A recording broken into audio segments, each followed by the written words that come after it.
Hello, and welcome to Communicate to Lead, the podcast that empowers leaders and aspiring leaders to communicate with clarity and impact.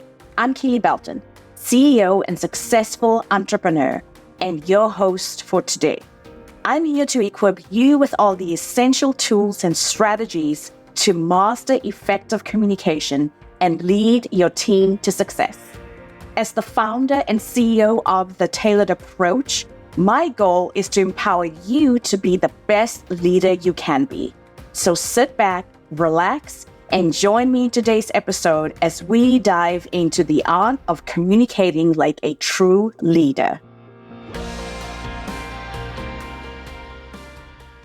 Your manager just sent you another thank you email. You know the one, glowing praise about how invaluable you are, how the team couldn't function without you, how your work is consistently exceptional, and instead of feeling energized, you feel tired, maybe even angry, because here's what that email didn't say, and that's why we're promoting you. And here's the raise you have earned. Or maybe even, and we're going to redistribute this workload so you are not drowning. We are headed into the season of gratitude, where we are all supposed to focus on being thankful. But what happens when gratitude becomes a substitute for something else entirely? What happens when thank you becomes the compensation? If you have ever felt guilty for being frustrated by praise, this episode is for you. Welcome back to Communicate to Lead, the podcast where we explore real issues about leadership that no one else is having. I'm Keely Belton, your host, and I'm so glad that you're here because today we are talking about something that will feel uncomfortable, especially as we head into the season of thankfulness. We are talking about gratitude fatigue, that exhausted, resentful feeling you get when you are praised but not promoted,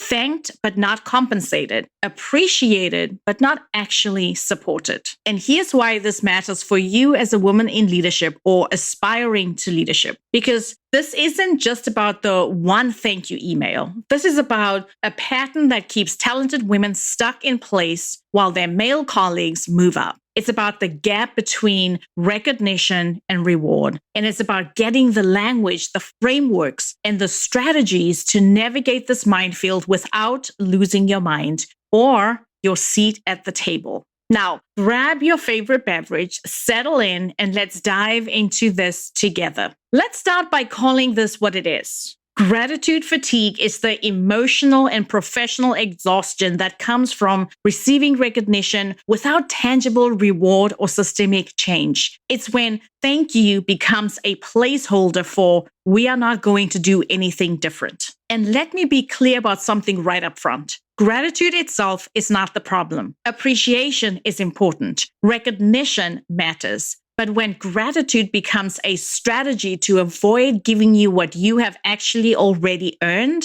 that's when we have a problem. Since Thanksgiving is coming up, let me give you an analogy that will hit home. Think about the person in your family who hosts Thanksgiving every year. They plan the menu, shop for groceries, cook for hours, set a beautiful table, manage everyone's dietary restrictions and family drama. They clean up afterward and send everyone home with leftovers. And what do they get? A chorus of, "Thank you so much. This was amazing. You're the best." And next year, they are expected to do it all over again because the gratitude becomes the payment. The appreciation replaces the actual support. Nobody offers to co-host. Nobody suggests rotating houses. Nobody acknowledges that thank you doesn't actually recover the time, money, or energy spent. That, my friend, is gratitude fatigue. And that's what's happening in your career when praise replaces promotions. This brings us to the emotional labor tax. When you're good at managing this gap, when you're smiling through the thank you emails, when you stay grateful and gracious, even as you're being underpaid and overworked, you are praised for that too.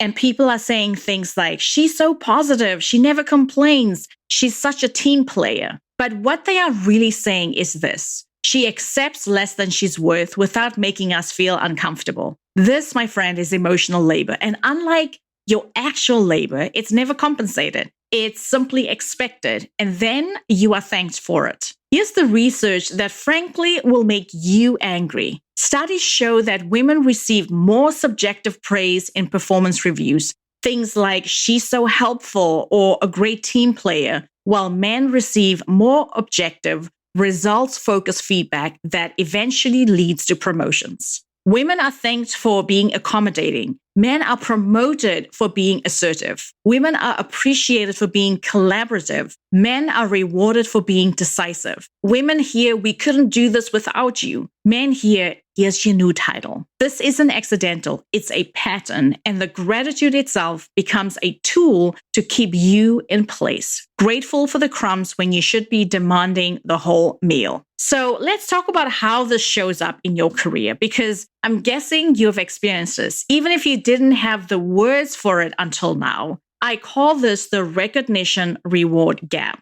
Here's the quick audit you can do right now, even as you are listening to this episode. Here's the first thing. Are you constantly praised for managing impossible workloads, but never given additional team members or a budget increase to actually make the work sustainable? Number 2, are you told you're not quite ready for promotion, but then asked to take on responsibilities at the next level anyway, without the title or the pay? And lastly, number 3, are you thanked for your insights in meetings, but then watched as your ideas are implemented without your leadership or involvement in the decision making? If you are nodding your head to any of these, you're experiencing the recognition reward gap. You've been given symbolic credit instead of structural power. So let's talk about the real cost of accepting recognition as compensation, because the price is higher than you think. The first one is financial cost. Every year you accept praise instead of a raise is a year of lost earning potential, and it compounds.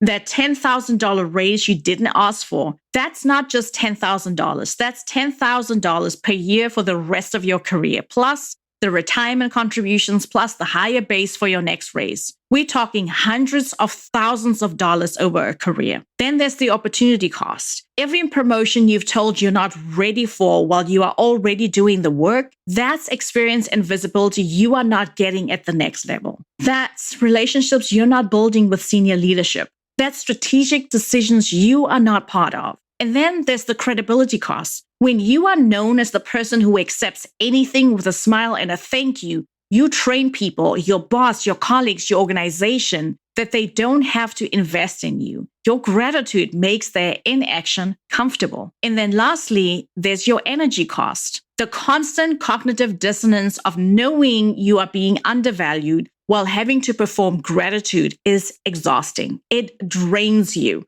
It makes you doubt yourself. That internal conflict, that's your energy that could be going towards your actual work and leadership. Here's what's important to understand. 1 thank you instead of a raise might be a budget issue. 2 times might be bad timing. But a pattern is a strategy. That's when it's happening more than 2 times.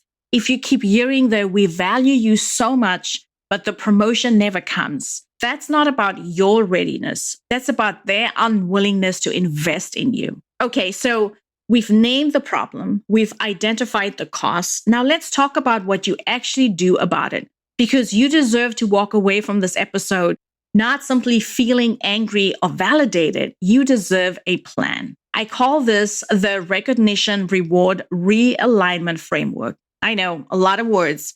But it has 4 parts. The first part is where you document the pattern, and this is your evidence phase. Start keeping track. Create a simple spreadsheet or document with 3 columns. In column 1 is your recognition received. That's the praise, the thank you. In column 2, that's your tangible reward received. That's the raise, promotion, or resources that you received. And then lastly, column 3, that's the gap. What was recognized but not rewarded? Do this for 6 months. You are building a case. You're doing this to have data when you advocate for yourself, because you and I both know data is power. That's part 1, where you document the pattern. Part 2 is where we reframe the conversation. This is the language phase. When you are praised, learn to respond differently. Here's the old script. Here's what we typically say when we are praised. Boss, thank you so much for managing that project. You are amazing. You say, oh, thank you.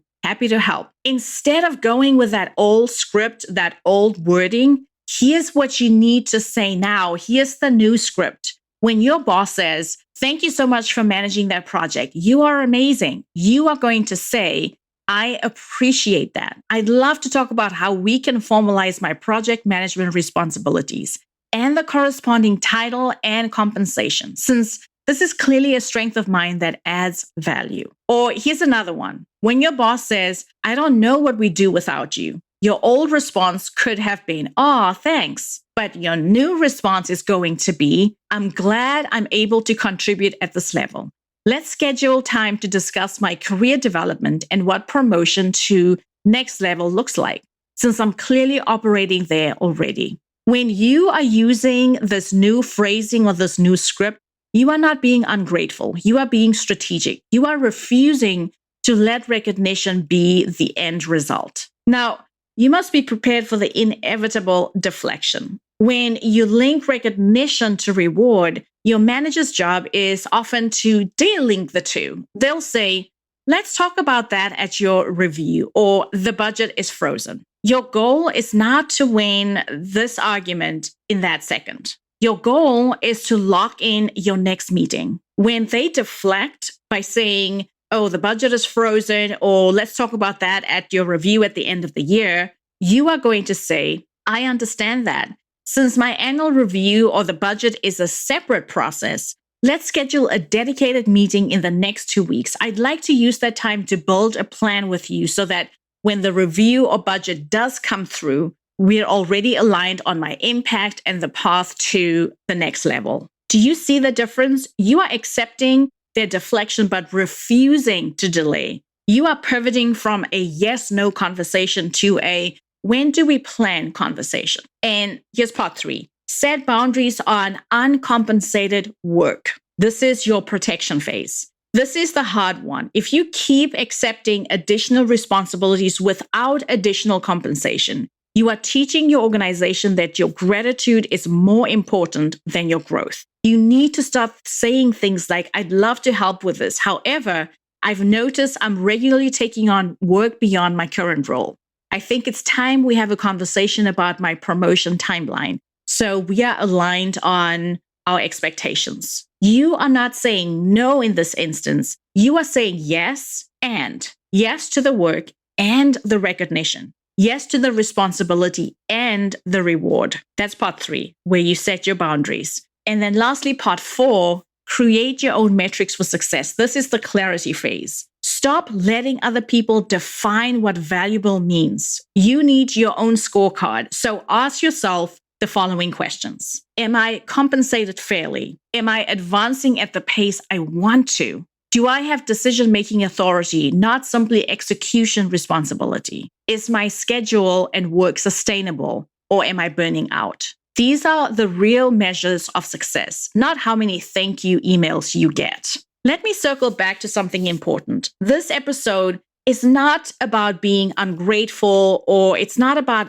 anti-gratitude. Gratitude is a beautiful thing, but thankfulness should be the foundation of a healthy work relationship, not the ceiling. You can be grateful for acknowledgement and expect fair compensation. You can appreciate being valued and demand to be invested in. The problem isn't that you're receiving gratitude. The problem is when gratitude is being used as a substitute for equity. And here's what you can take away as a leader yourself. When you are in a position to recognize someone's work, don't let your gratitude be the end of the conversation. Rather ask yourself the following. Have I backed up my appreciation with tangible support? Have I advocated for their promotion? Have I ensured they are compensated fairly? You have the power to break the cycle. So here's what you can do this week. First, pull out that documentation I talked about. Start tracking the recognition reward gap. Second, practice one of those reframe scripts. And third, define your own success metrics. What does reward actually look like for you? And here's your fourth and most important action step. If you've been listening to this episode and you are nodding along, if you have been documenting your recognition reward gap and you have realized you are stuck in it, you do not have to fix this alone.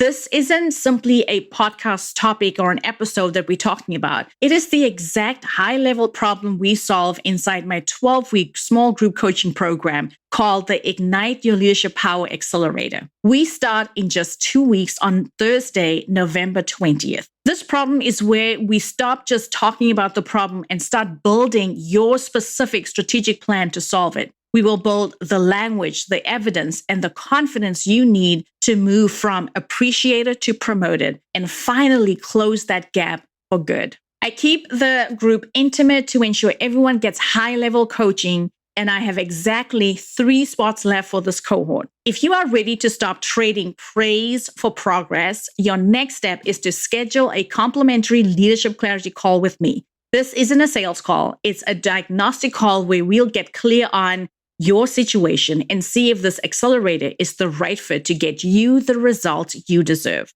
Click the link at the top of the show notes to book that call today. Remember, we start on November 20th. The time for thank you as a payment is over. Let's get you paid and promoted. This Thanksgiving season, you can practice gratitude and you can practice self-advocacy. You can be thankful for your gifts while insisting on being compensated for them. You are not ungrateful for wanting more than a thank you. You are not difficult for connecting your value to tangible outcomes. You, my friend, are not too demanding for expecting that praise leads to promotion. You are strategic, you are clear, and you are leading. Thank you for being here with me today, and I mean that genuinely. Your time is valuable, and I'm grateful that you took this time to spend it with me. Until next Thursday, I am Keely, reminding you that great communication is the foundation of inspiring leadership. Keep learning, keep growing, and remember to communicate to lead.